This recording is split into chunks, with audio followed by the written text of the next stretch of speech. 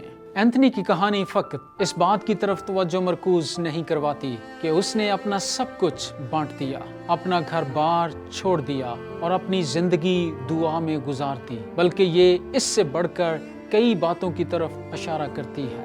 Anthony ایک مسیحی گھرانے میں پیدا ہوا تھا، لیکن وہ فقط اس بات سے مسیح کا حقیقی پیروکار نہ بن سکا، بلکہ یہ اس وقت ہوا جب اس نے انجیل سنی اور خدا نے اس کے ساتھ اس کے دل اور ذہن کی گہرائی میں کلام کیا، اور اینتھنی نے اس کی تعمیل کی تھی۔ ہم میں سے بھی زیادہ تر مسیحی گھرانوں میں یا کسی مسیحی گاؤں میں پیدا ہوئے ہیں، یا ہمارا نام مسیحی ہو سکتا ہے، لیکن ان تمام باتوں کا یہ مطلب نہیں ہے کہ ہم یسوع مسیح کے حقیقی پیروکار ہیں اور اس کی فرمانبرداری کر رہے ہیں۔ یہ باتیں ہمیں حقیقی مسیحی نہیں بناتی، بلکہ ہمیں اپنے لیے مسیح کی آواز سننی چاہیے اور اس کے مطابق عمل کرنا چاہیے۔ کسی شخص کے لیے یہ بھی ممکن ہو سکتا ہے کہ وہ مسیحی گھرانے میں نہ پیدا ہوا ہو، یعنی وہ مسیحی پس منظر سے تعلق نہ رکھتا ہو۔ اگر وہ انجیل کا پیغام سنے اور اس کے مطابق فرمانبرداری کرے اور یسوع مسیح کو اپنا خداوند اور شخصی نجات دہندہ تسلیم کرے، تو وہ شخص اینتھنی کی طرح مسیح یسوع کا حقیقی پیروکار بن جاتا ہے۔ ہو سکتا ہے کہ خدا آپ کو اور مجھے اینتھنی کی طرح راہبانہ زندگی گزارنے کی بلاہٹ نہ دے، لیکن وہ ہمیں ضرور ہی یسوع کے ساتھ ایمان اور فرمانبرداری کا شخصی تعلق رکھنے کی دعوت دیتا ہے۔ در حقیقت اینتھنی کے لیے یہ اہم نہیں تھا کہ وہ اس جگہ پر جائے یا کسی اور جگہ پر جائے۔ اس کے لیے اہم ترین بات یہ تھی کہ وہ یسوع مسیح کے ساتھ شخصی تعلق قائم رکھے، چاہے وہ شہر میں ہو یا صحرا میں، لوگوں کے درمیان ہو یا مکمل گوشہ نشینی کی حالت میں۔ بس ہمیں کس طرح سے رد عمل ظاہر کرنا چاہیے؟ اینتھنی کا یسوع مسیح کو جاننے کا طریقہ بائبل مقدس سیکھنے، دعا کرنے اور یسوع مسیح کی کہی ہوئی باتوں کے ذریعے سے تھا۔ یہ ہمارے لیے ایک اچھا نقطۂ آغاز ہے۔